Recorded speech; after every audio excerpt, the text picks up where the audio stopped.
ওকে।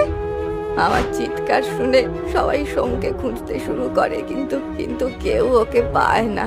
পাথর সমেত জলে ফেলে দিয়েছিলাম বলে ওর লাশটাও ভেসে ওঠেনি।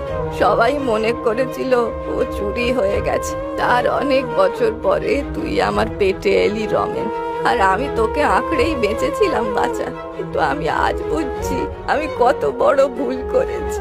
ভুল নয়, আপনি অপরাধ করেছেন। আপনি তো মা নামের কলঙ্ক। সন্তান ভগবানের দান, ওরা তো নিজে থেকে এই পৃথিবীতে আসে না, আমরাই ওদের নিয়ে আসি। ও যে বিকলাঙ্গ হয়েছে সেটাও তো ওর দোষ নয়। তাহলে কেন আপনি ওকে মেরে ফেললেন মা? আমি ভাবতে পারছি না মা, তুমি এমন কিছু করতে পারো আমি সত্যিই ভাবতে পারছি না। ছি ছি ছি, তোমাকে মা বলে ডাকতেও আমার ঘৃণা করছে। কথায় বলে কুসন্তান যদি বা হয় কুমাতা কখনো নয়, অথচ তুমি ছি ছি ছি। দাদা আমাদের ক্ষমা করে দিস। তুই ক্ষমা চাস না ভাই, মা তার অপরাধের শাস্তি পেয়ে গেছে। মানে? মা আজকের পর থেকে আমার মতোই বিকলাঙ্গ থাকবে। তবেই মা বুঝতে পারবে বিকলাঙ্গ হওয়ার কষ্ট।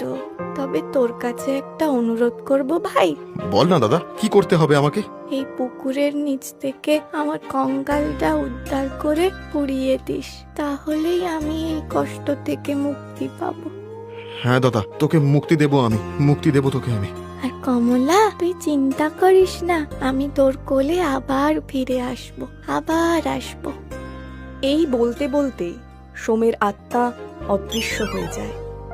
রমেন এরপর পুকুর থেকে প্রথমে তার মা গঙ্গাকে, তারপর সোমের কঙ্কাল বের করে নিয়ে আসে। সেই কঙ্কাল পুড়িয়ে ভালো করে শ্রাদ্ধ শান্তি সে করে। অপরদিকে গঙ্গা চিরজীবনের মতো পঙ্গু হয়ে যায়। এই ঘটনার 1 বছর পরে রমেন ও কমলার ঘর আলো করে এক ফুটফুটে পুত্র সন্তানের জন্ম হয়, যাকে দেখতে একদম